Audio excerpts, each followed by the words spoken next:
Good morning, everyone. I consider it a great honor to be able to participate here. I need some assistance, I think, from whoever owns the laptop on the lectern, because I don't know the password of that person.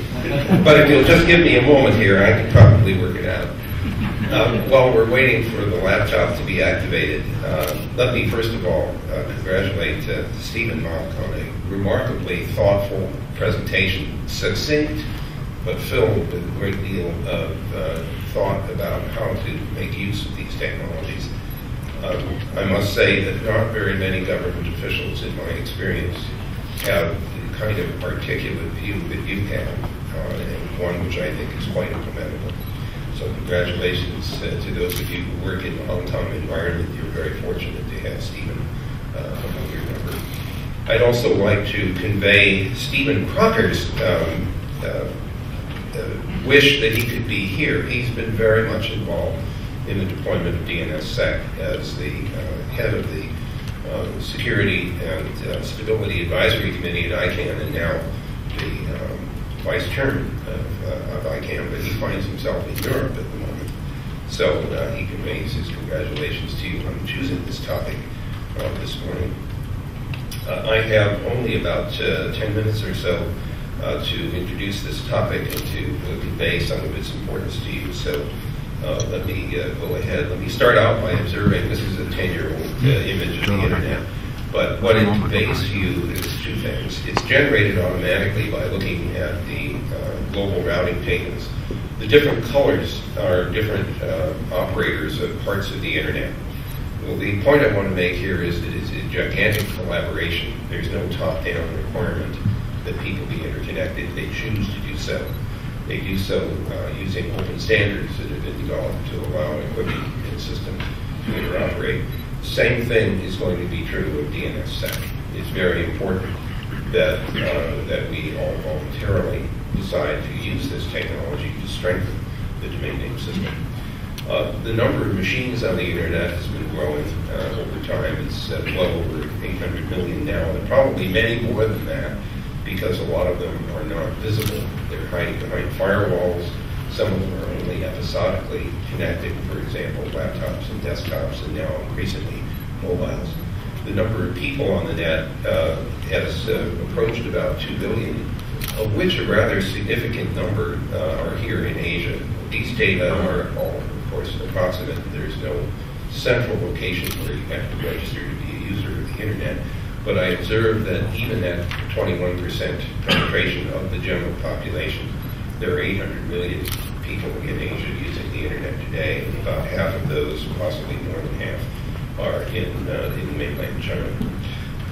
The rest of the world is, as you see, distributed, but this statistic is very important.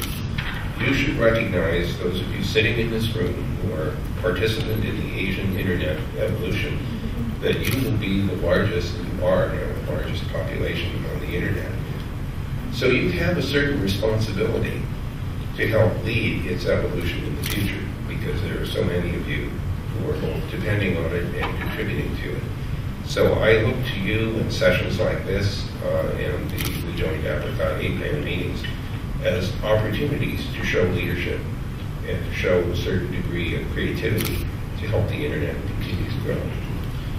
There are a number of things happening to the internet, as you all know. IPv6 is one of them, because we've now completed the ICANN level allocation of IPv4 address space. I'll be speaking on this subject later on this week, but it's a very important change in addition to the introduction of DNSSEC.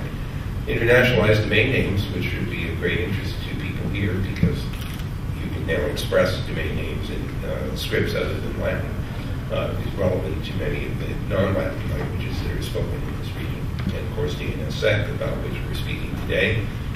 Stephen mentioned earlier RTKI as well. Another important element in the securing of the internet's routing system. Today it's too easy to hijack address space, because you basically announce what you are connected to, and people believe you, or maybe not. And what we would like is a stronger basis on which to believe announcements in the routing system. Again, very much dependent on the use of digital signature technology. This again emphasizes the importance of that particular system and the need to continue to evolve it in order to deal with the fact that increasing computational resources make some public key infrastructure weak by comparison with the computational resources available to break it, which means larger key sizes and in some cases new kinds of technology.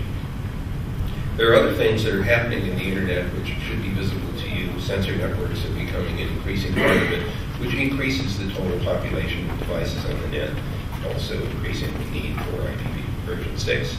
In the US, there's a smart grid program to put electrical devices on the net so that they can be more carefully controlled as to their use of electrical power, and of course mobiles are everywhere. We've already talked about V4 address exhaustion, so I'm going to skip over that slide. Here you see some examples of the non-Latin character set, top-level domains, some others which either have been proposed or may by this time have been approved. I draw your attention to, if you can see it at all, one of the, on the left-hand side, you see a series of 4 square boxes. That represents the failure of my laptop to have the correct font to display Sinhala. Now, this problem is going to be not uncommon. We are all going to be experiencing cases where we can't actually see the top-level domains in the scripts that they were intended for because we haven't been outfitted to do that. This is just an example of the consequences of introducing this richness in the domain name system that we see. Stephen briefly alluded to problems of security. There are a list here which is not, I would say, exhaustive, but it just underscores the fact that we have this gigantic collaboration of networks and computers and devices all interacting with each other, and they have vulnerabilities. And part of our job as netizens in the internet is to try to do something to remove some of those vulnerabilities and improve the ability of the system to resist some of the abuses that we now see in the network environment. I don't intend to go through all the details here of the different kinds of problems. I only want to underscore that they exist and that we collectively have a responsibility to do something about it. In some cases, we can individually do something. Many people use very, very poorly chosen passwords, for example, to protect themselves. And some people still use the word password as their password because it's easy to remember. The problem is everyone else can remember that too, and that's not a good thing if you're trying to protect yourself. And I want to underscore the last bullet on the slide. If you can't see it, it says spectacular human error. Many of the worst things that happen to the internet are not a consequence of a vulnerability that's been exploited. It's a consequence of someone simply making a mistake, usually in configuration. And I could not underscore strongly enough how hard it is to make sure that a configuration is correct, or to detect that a configuration is going to lead to a serious vulnerability or a serious failure. It's so easy for humans to make mistakes, and we need to find better ways of configuring systems so that they don't end up chopping half of the internet off by accident. There isn't much technology that helps us there, so if you have occasion to talk to students looking for PhD dissertation topics, this is one of them. Figuring out how to detect a bad configuration would be a good thing. There are lots of reasons why we have these vulnerabilities. Our operating systems can be penetrated. The browsers ingest software which they execute without paying a lot of attention to it. And it could easily lead to infections, worms and viruses and the like, ending up turning your computer into a zombie to become part of the botnet. So there are lots of different problems, and the last bullet here is the one that DNSSEC is deliberately aimed at, and that's trying to detect and defend against a compromised domain name system resolver for a name server. There are lots of research problems, and I'm going to skip over these because there are too many of them. But I want to emphasize something about DNSSEC. It's not just a question of verifying that the binding of a domain name and an IP address has not changed. To maintain the integrity and to verify that the answer you get back when you do a DNS lookup hasn't been altered by some intervening resolver or name server or by some change to those systems. That's an important part of DNSSEC, but it's not the only thing that we can do with it. Once the infrastructure is in place, it creates an anchor so that we can do other kinds of authentication. And one of the things that I think is very important is being able to identify ourselves to each other, or our ability to verify that we're talking to the correct computer. Did I really get to the bank that I was expecting, the web server of the bank I was expecting to or not? Am I really talking to Charles Monk? Am I really talking to Stephen Monk or not? And these trust authenticators that can be embedded in the domain name system may turn out to be even more secure than the use of conventional certificate authorities. Certificate authorities have to be trusted in order to generate the certificates that we use using public key cryptography. You can imagine there are a large number of certificate authorities, and it's not out of question to imagine that someone might have become compromised and might be issuing certificates that misstate the identity of the party who's using that mechanism for authentication. So I want to emphasize how valuable the installation of DNSSEC can be as a basis for extending authentication to other applications besides just the domain names.